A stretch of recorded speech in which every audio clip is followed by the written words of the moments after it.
มาแล้วมาแล้วบ่นี่นี่พี่น้องอันนี้ขบวนเฮ่เจ้าสาวได้นี่ได้พากันมาส่งไผ่เนาะจูเลยจูตรงๆเลยเพื่อก็รำตามเพื่ออมยันอมรำก็ทางเนี่ยตะปานชกตัวบนปานได้หลังจากเจ้าบ่าวเจ้าสาวขึ้นแล้วก็เค้กขึ้นมาแล้วบัดนี้อันนี้คือสิเป็นไก่เนาะอร่อยแบบบ้านๆนั่นเลยพี่น้องนี่การเชียงควยเนาะได้งานถึงเอาไม่ใช่เนี่ยนะคุณนักทำมาให้อยู่ดีมีให้เจ้านี้ต่อไปคนเจ็บอย่าได้คนใครอย่ามี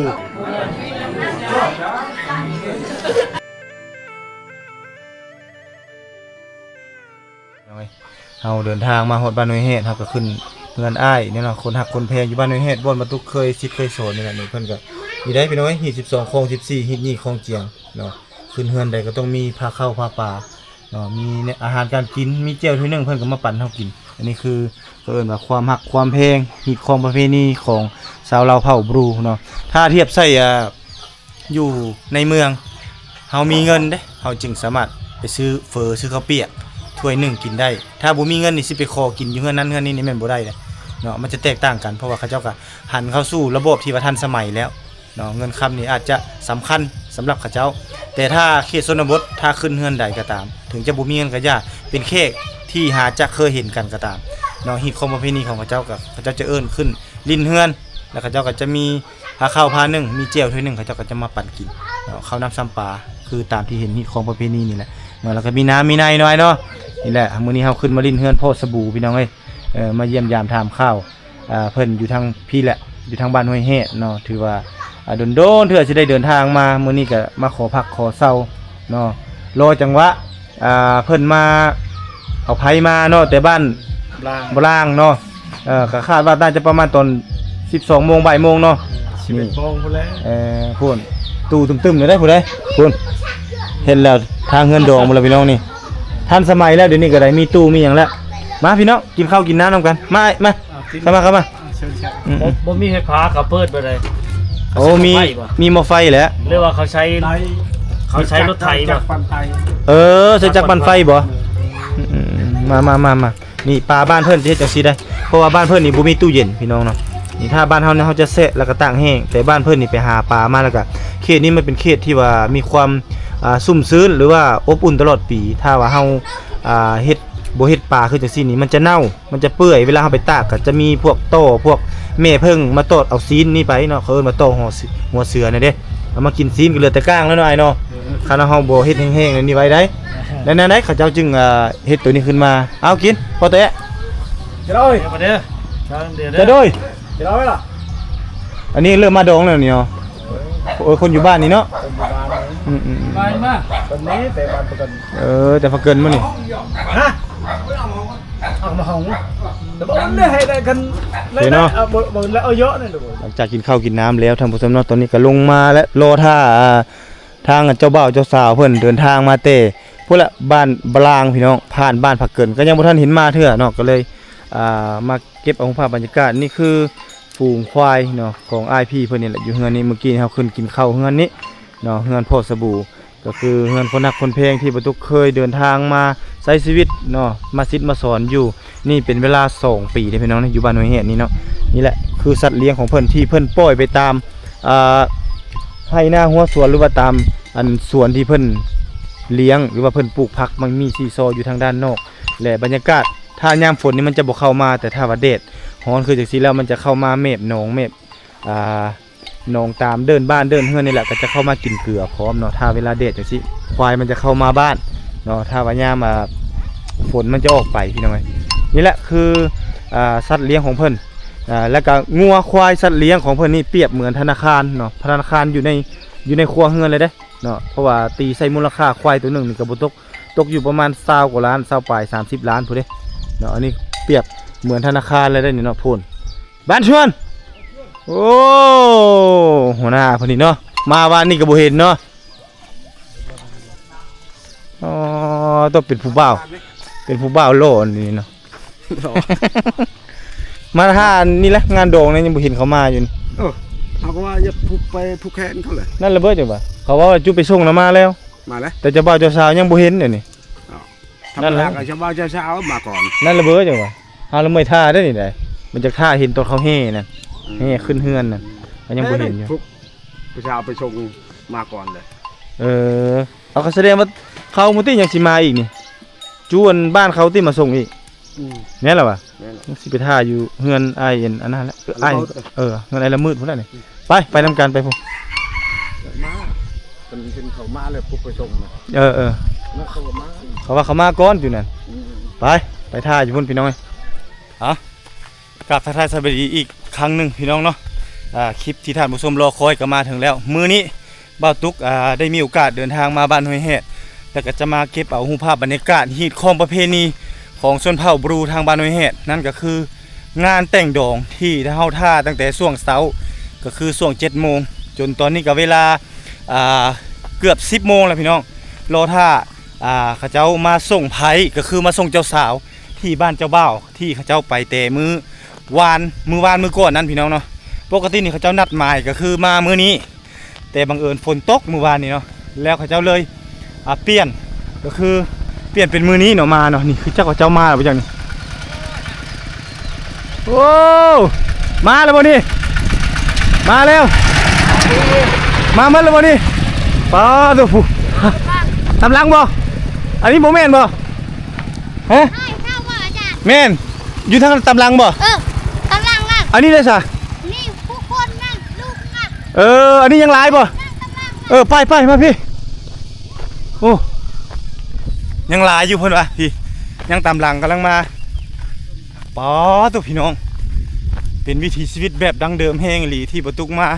เจอมาพบมาพอชาวบ้านบลางหรือว่าหมดบ้านเนาะเป็นผู้บ่าวผู้สาวเขาจะมาส่งไผได้มื้อนี้ได้เนาะเป็นงานแปลกอีกงานหนึงที่บ่เคยเห็นก็ได้เห็นพี่น้องเขาจะพากันย่างมาเนาะย่างมาเป็นกลุ่มเป็นก้อนเลยพุ่นนะมีทั้งผู้บ่าวผู้สาวป้าโตเป็นตะม่วนแห้งเลยพี่น้องเนาะเป็นประเพณีเก่าแก่ดั้งเดิมที่บ่เคยเห็นเขาจะย่างมาข้ามภูข้ามผาเพื่อจะมาส่งไผมันชวนป้าโตค่อยละมาท่าแต่ว่านนี่พุ่นเนาะมื้อวานนี่บ่ได้มาเนาะนี่พี่น้องผู้สาวมาเต็มเลยตัวนี่เจ้าบ่าวกับเจ้าสาวเนาะนี่ย่างใกล้ๆมีจะไปย่างไกลนี่พี่น้องสาวบ้านบรางเนาะ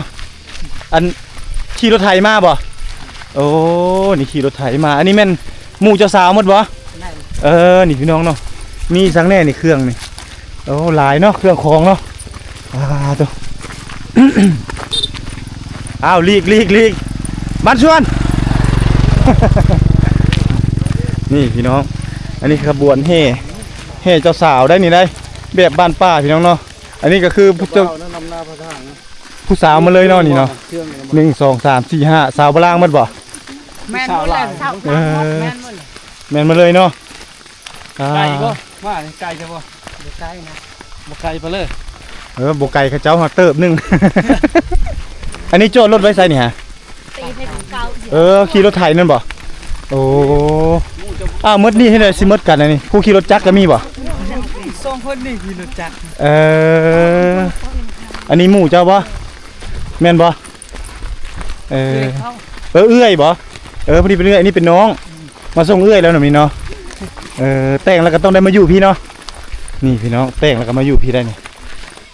เป็นงานประเพณีแบบดั้งเดิมเลย อย่างมาบ่มีห้องลำทำเพลงสิก็เดียวโห่พ่อแม่โห่หมดแล้วเนาะบ้านนอกเขาไม่ได้นี่ไปส่งไผพี่น้องอันย่างไปทางหน้าข้าเจ้าก็จะแต่งชุดแบบอยู่ในยุคของข้าเจ้าพี่น้องเนาะเป็นชุดใหม่ชุดหนังธรรมดานี่แหละนี่ก็จะมีผู้สาวเนาะผู้สาวอยู่ในบ้านเนี่ยแล้วก็มีแม่มียังพร้อมพี่น้องป้องปายแหละเดินทางมาเพื่อจะมาส่งอยู่บ้านเจ้าบ่าวที่กระเจ้ารอท่าฮับอยู่ทางด้านเทิงบ่พี่น้องเด็กเด็กน้อยก็มาเต็มเลยเนาะฝุ่นปดฮอตเกิบทางนี้เนาะบ่มีเกิบเลยเนาะ ตีนเป้าเลยพี่น้องเอ้ยปดตีนเป้าเลยเอามาหอดแล้วบ้านนี่โอ้ผู้สาวบ้านบลางหลายเนาะ มีแต่ผู้สาวบ้านมาละ กูรู้เป็นร้อยอยู่พี่น้องเอ้ยแต่ว่าสาวบลางมาแล้วนี่ บ้านเจ้าสาวมาเลย บ้านเจ้าสาวแล้วมาส่งเด้อผู้ไปก่อนนะก็แม่นเนาะผู้สาวเนาะไปก่อนน่ะเนาะมีบ่บ่มีบ่คือไปเห็นในรถไถนะคือแบบมีผู้สาวนำมีเนาะอันนี้ลูกสาวจ้ะบ่พ่อแม่บ่ได้มาส่งบ่บ่ได้มาบ่พ่อแม่เจ้าสาวได้แม่บ่ได้มาแต่พ่อ โอ้ยอย่าแพ้อย่าไปกระดิ่งนะ อ้าวไปทางไหนนี่นี่เด้อไปทางนี้บ่ไปพ่อเตะไปก่อนเฮา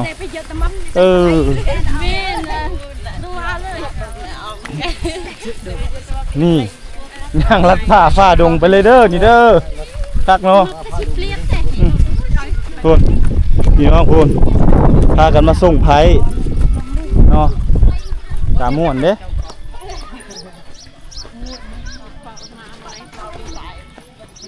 แม่ย่าเอ้ยลูกไผ่มาแล้วเอาไผ่มาเฮือนเด้อบัดนี้เด้อมาหอดเฮือนหอดซ่านแล้วเด้อบัดนี้ย่างมาได้นี่ได้อ๋อคุณลัดป่าฝ่าดงข้ามภูข้ามผาพี่น้องเอ้ยนี่ของประเพณีของอาจารย์นี่มาหอดแล้วนี่เจ้าสาวผู้จบผู้งามพี่น้องเอ้ยเจ้าสาวเจ้าบ่าวนี่เนาะเจ้าบ่าวก็ล่อขึ้นเลยป่ะนี่จูเลยจูตรงๆเลยเอายังไม่ได้ขึ้นที่บ่ขึ้นเลยป่ะนี่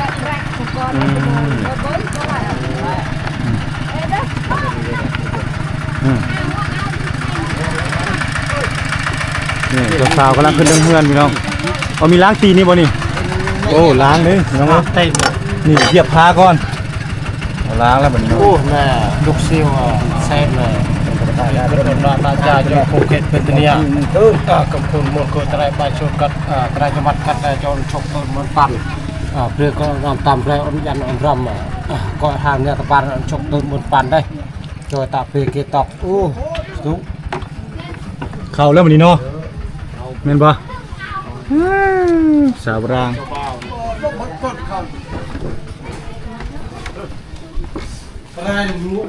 เอาแค่ขึ้นแล้วแบบนี้เนาะ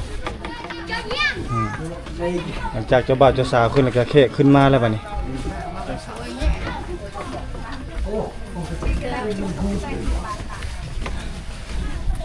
อันนี้ก็แขกที่เดินทางมาส่ง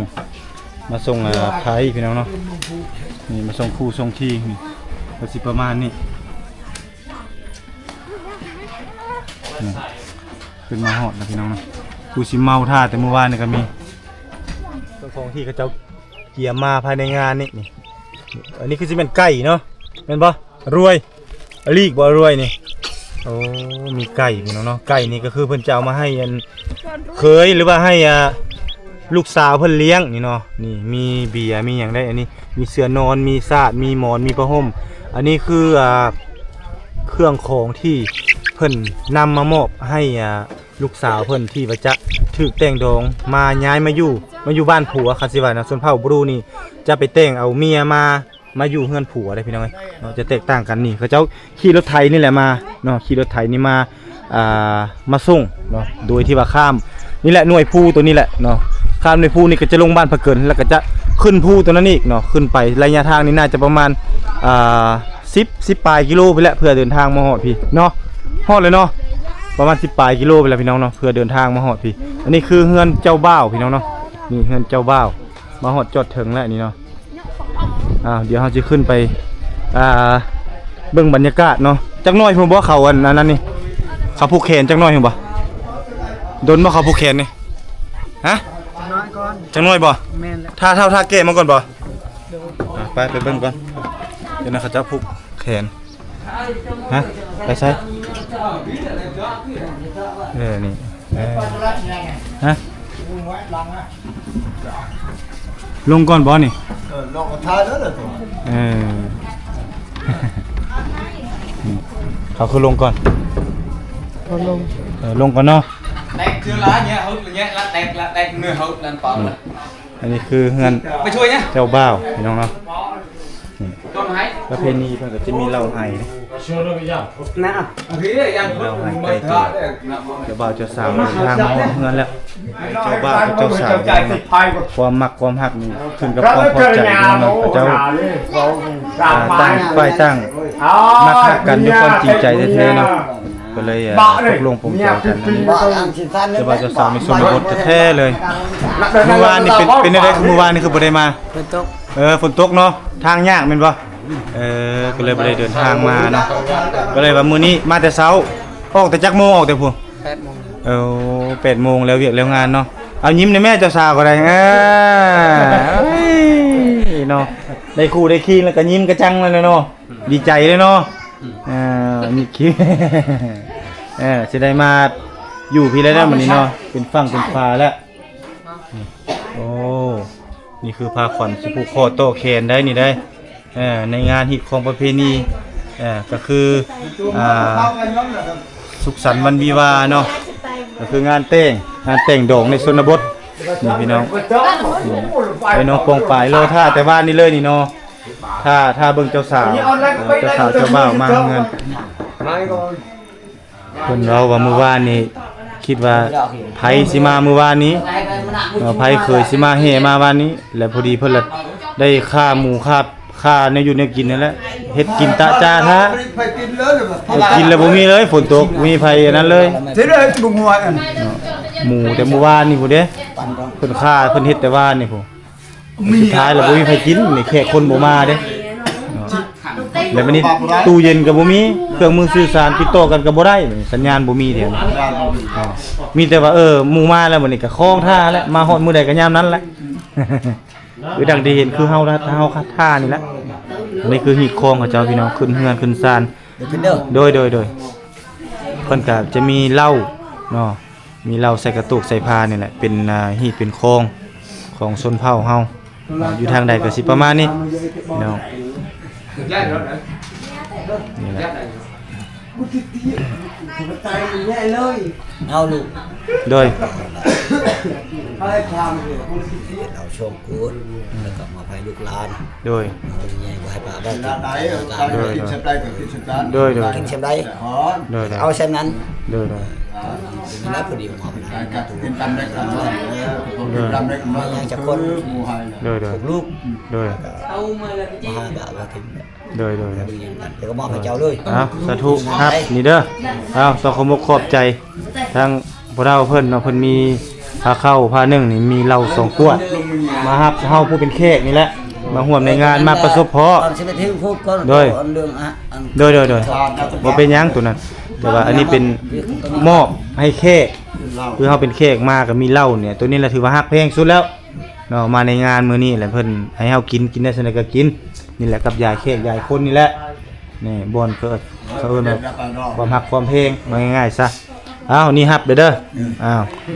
เด้ออ้าว chăm sóc thì จำเนาะได้จำได้อ้าวไอ้จักบักกิ้วเด้ออยู่ดีมีแฮงเด้อไปส่งมาร่ำรวยครับไม่คูณเด้อผู้เป็นผัวใหม่เมียใหม่แต่งงานใหม่ก็ให้อันให้ร่ำให้รวยได้เป็นผัวเดียวเมียเดียวผัวแก้วเมียทิพย์ได้ผัวยิบเมียเซลผัวตำแจ้วเมียยิบใส่ตาอุบ่แม่น อ้าวมันยืนเอาเด้อขออนุญาตเด้อท่านผู้ชมเด้ออันนี้มันเป็นฮีตเป็นคลอง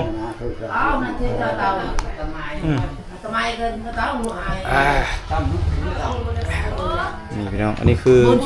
เบียร์ที่เขาเจ้ามาช่วยเนาะมีเหล้าพร้อมนี่มีเหล้าทั้งเบียร์พร้อมนี่มีคองพี่น้องเนาะขาดบ่ได้เด้เกี่ยวดองส่งสันมาแล้วก็ต้องมีเหล้ายาทานั่งมาช่วยพี่น้องทั้งเจ้าบ่าวเจ้าสาวพี่น้องเนาะให้พ่อแต่เพิ่นเย็นเหล้าเย็นน้อยๆเพราะว่าเพิ่นหมอกให้แล้วก็ต้องได้เย็นนี่พี่น้องเย็นแล้วเจ้าบ่าวก็ได้ต้องได้ให้แล้วเป็นหีบเป็นคองเด้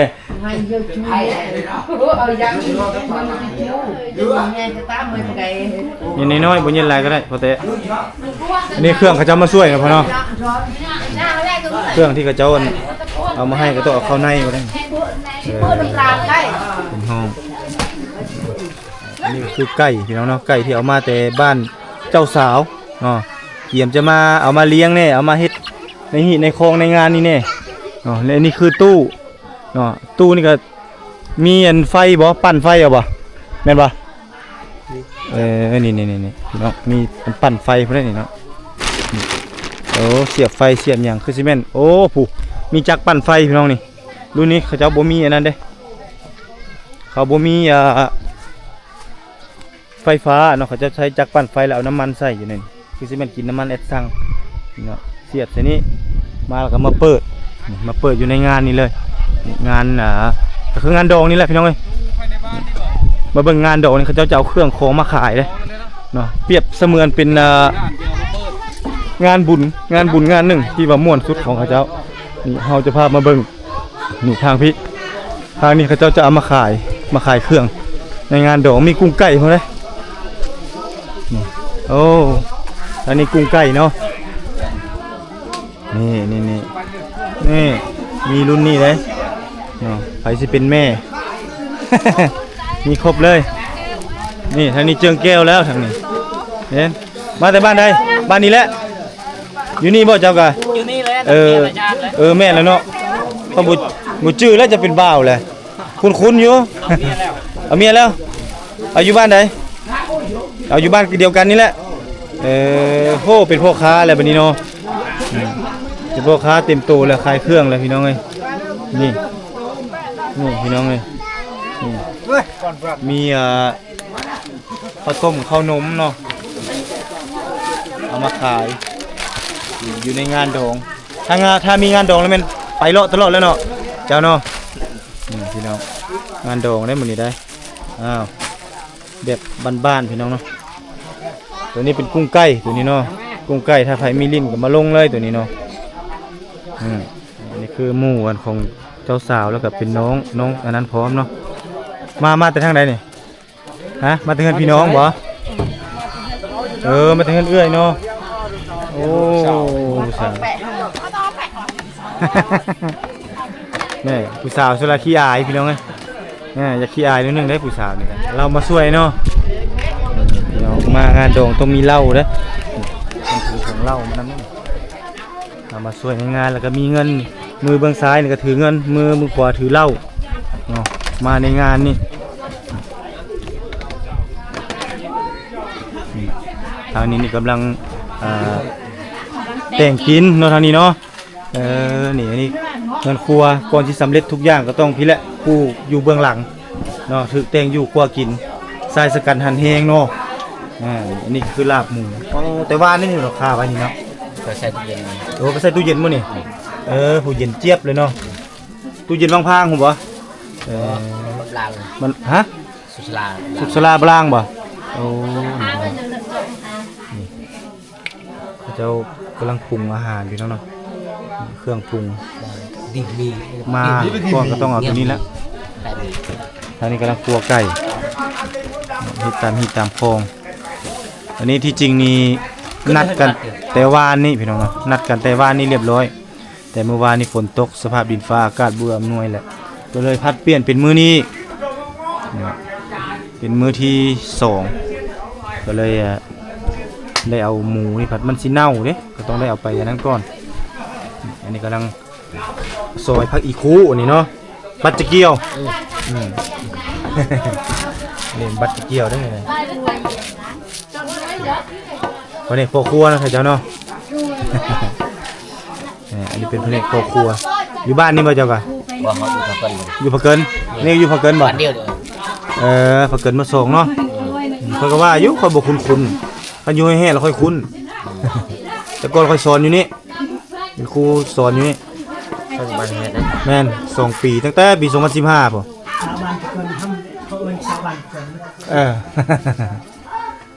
ปักเกินก็เคยไปถ่ายอยู่ไปถ่ายเธอนึงมันปักเกินไปถ่ายจักถ่ายนางอีสังแหละลืมชื่อแล้วเลยอ้าวหมูนี่จักโลนี่หมูนี่จักหมูกันเนาะสิใหญ่เติบเลยเนี่ยก็ได้ก็6 กับ3นั่น3ใหญ่เนาะแซ่บสิมือนี่ โอ้ยเฮ็ดรสแซ่บอยู่ดอก อร่อยแบบบ้านๆเฮาเลยพี่น้องมื้อนี้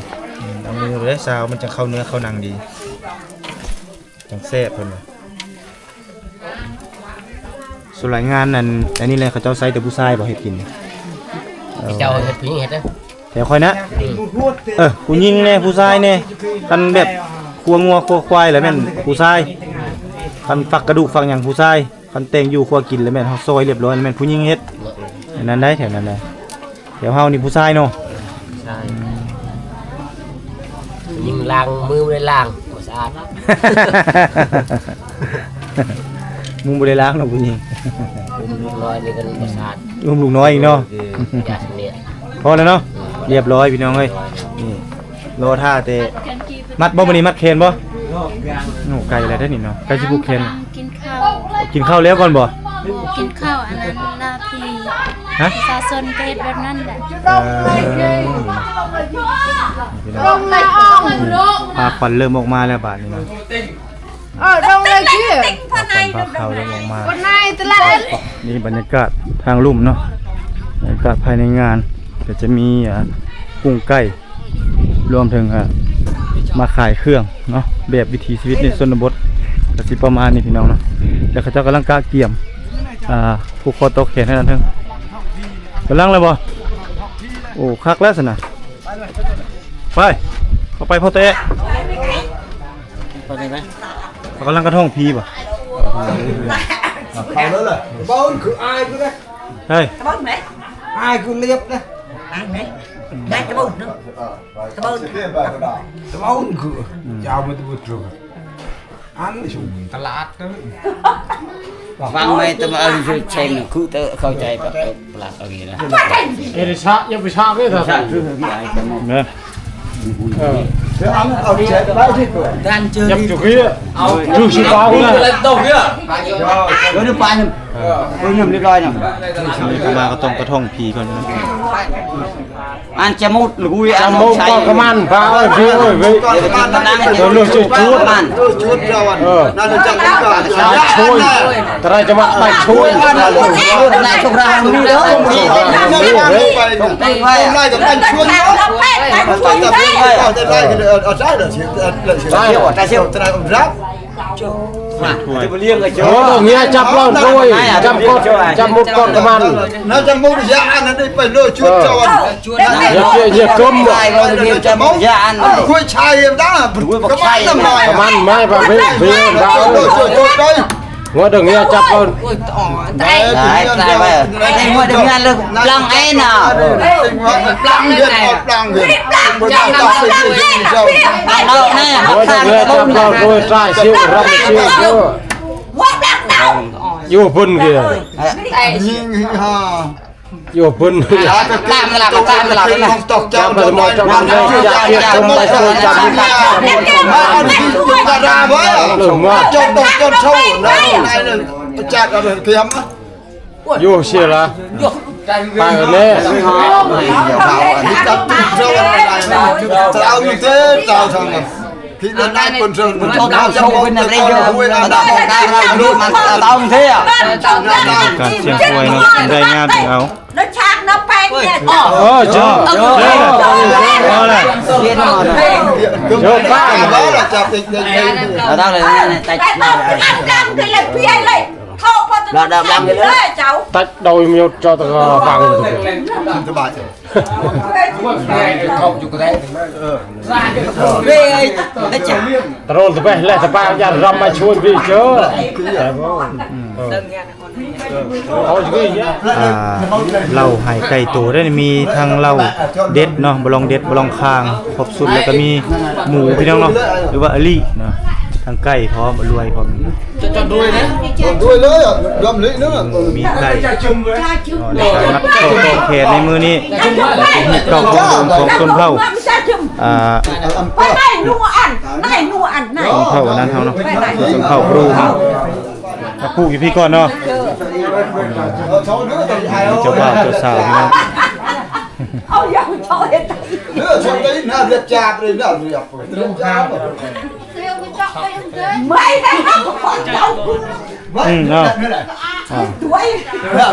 đây đây con cháu đây à đó tại sao mà phải đừng với là ăn đây phải đừng chui mình này thu này này này ơi này ông nói hai đứa cùng chưa ông rồi này ông lấy chặt chung này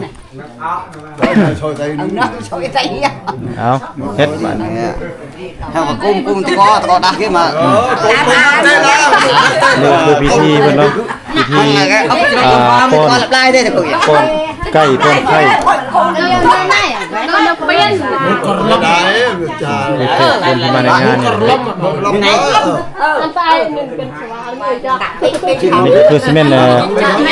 เอิ้นว่าโพลามในล่ามพี่น้องเอ้ยมาป้อนไก่ป้อนไข่เนาะ là tiêu hồng ta đâu hiện tiêu là cô อาหารแล้วมีไก่ Mai về thế cho con kết của thế. Mày đâu đưa con này chụp gạt không biết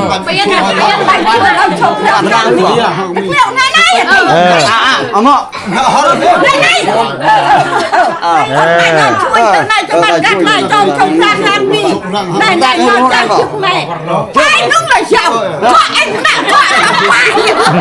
bài nữa mà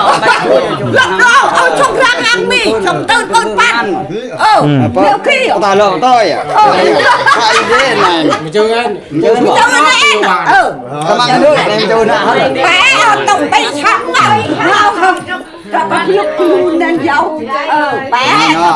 liêu kia nè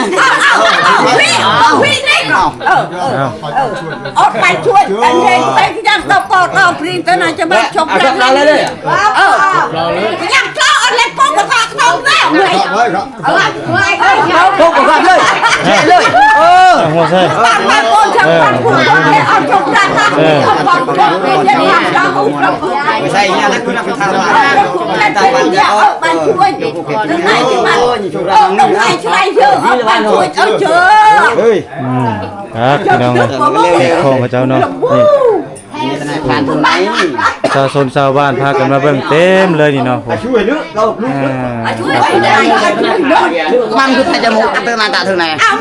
แล้วมันสำเร็จหมดแล้วเนาะนี่คือเฮ็ดคือคอพระเจ้าได้พี่น้องเลยก่อนเสียนได้มัดคอต่อแขนพระเจ้าก็ต้องได้จัดแจงมาระเบียบหรือว่าประเพณีของพระเจ้าสกลนี่มีเหล้าไห้ได้นี่เนาะที่ขาดบ่ได้ในงานก็มีเหล้าไห้อันนี้เป็นประเพณีของชนเผ่าบรูเฮาแต่ก่อนนี้ผ้าขวัญก็บ่ค่อยมีเนาะเดี๋ยวนี้เขาจะใช้ผ้าขวัญเป็นผ้าขวัญเจี้ยเนาะเจี้ยเป็นหยัง Chết đá lắm. Này. Chết như sâu từ tương kia ông bố cái mẹ đi chết bạn được đây là เฮ้ยเอาซอยเด้อซอยโด่งเด้อ chợ cái bố cái tương kia bố cái mẹ đấy đi ra thiên một cái bãi này Này nụ. thiên gia bố cái gì ให้อยู่เท่าอยู่แก่อยู่มันอยู่ยืนเด้อผัวเดียวเมียเดียวเด้อให้ช่วยแสนนึงนี่ก็เรากำลังจัดแจงอยู่พี่น้อง này tao muốn tặng này tao muốn tặngพี่เป็นนักงานเลย กำลังจัดแจงนะ một đạn luôn đi quen này lại tặng mấy ไก่ฮอด มื่อเด้อขอเลิกมื้อนี้นะทางครอบครัวให้ดีๆมาให้ให้ห่างให้มีความเจ็บได้ของใครจะมีแต่มีต่อไปล่ะให้ตลอดปลอดภัยได้ให้ห่างให้ hay dân đi hay thằng hay ด้วย thằng thăm hay phun ได้ครับได้มื้อนี้มีกระสันวันนี้วันกลางมื้อนี้ก็ให้อยู่ดีมีให้ตรงนี้ต่อไปความเจ็บได้ของใครจะมีให้ตอนนี้ต่อไปสร้างครอบครัวให้กว้างพัฒนาให้เจริญต่อหน้าอนาคตต่อหน้าให้อยู่ดีมีให้ไปจะมีความยืนนานได้ให้ต่อไป có nồi không ข้าวเจ้าก็ซื้อแบบง่ายๆพี่น้องเนาะบ่ได้มีสูตรหมอแคนนะครับเรียบง่ายแล้วก็ผูกคอต่อแขนเลยตามประเพณีเผ่าบรูเฮา เจาะเลยเจาะก็เจ้าไว้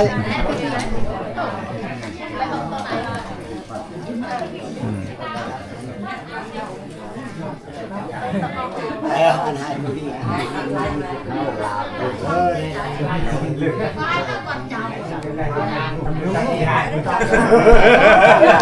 อยู่ให้ยาวผ่านให้ยาวคนเจ็บจะได้คุ้มค่ายังมีให้สร้างครอบครัวไปต่อไปของตาไปอยู่ให้ยาวจะผ่านให้ยาวใครอยู่เด้อเอาตียาวเด้อร่มแรงที่จะดึงหน้าบ่ให้พ่อกูเถอะพ่ออย่างนั้น